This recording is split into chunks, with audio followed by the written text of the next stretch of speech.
cabaran juga kepada saya, yaitu apabila berhadapan dengan warga emas yang berumur 80 tahun ke atas. Cabaran utama saya adalah apabila warga emas tersebut tidak dapat mendengar. Jadi saya perlu berusaha dan menyerahkan semua di dalam tangan Tuhan, agar apa yang saya lakukan dan apa yang saya beritakan kepada mereka dapat mereka dengari dan dapat mereka sematkan di dalam hati. Dan perkara ini sebenarnya telah memberikan saya keyakinan terhadap diri saya sendiri untuk memberitakan Injil kepada orang lain.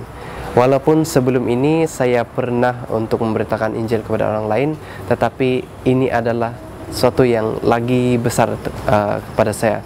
Seperti yang kita ketahui, kita perlu mengerjakan amanat agung, yaitu dalam Matius 28 ayat 18 sehingga 20, yang mengajarkan kita tentang pergi dan menjangkau jiwa-jiwa yang hilang dan terus untuk mengikut Yesus, menjadi pengikut Yesus yang sejati.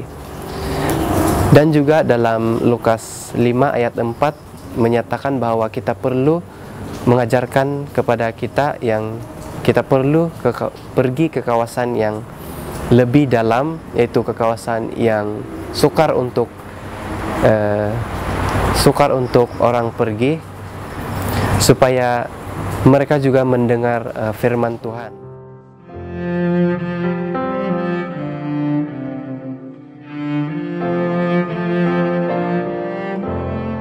One of the biggest lessons that I've learned throughout this time is basically to learn what God's will is, and to submit to whatever that He has asked, to understand how His heart is for the people over there, what is His heart for them, basically the missions, okay, sharing the gospel, bringing the lost back.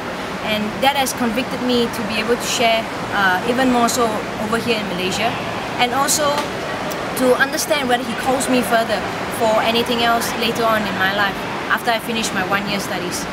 As you have heard before, the harvest is plentiful but the workers are few.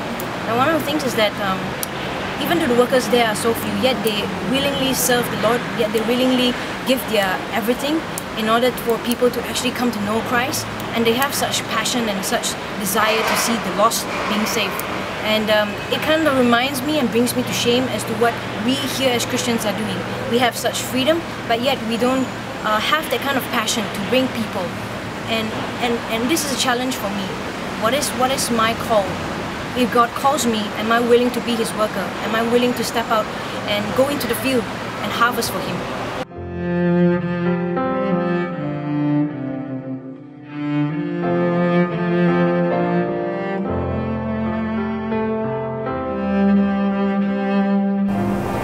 It was an issue that caused this boy from the school to hurt himself and to try to use some sharp things like a pen knife to cut himself on his legs. And he actually tried to jump off the building one day when I passed by the hallway, and I talked to him, and we have a very good conversation, and we ended up with a prayer.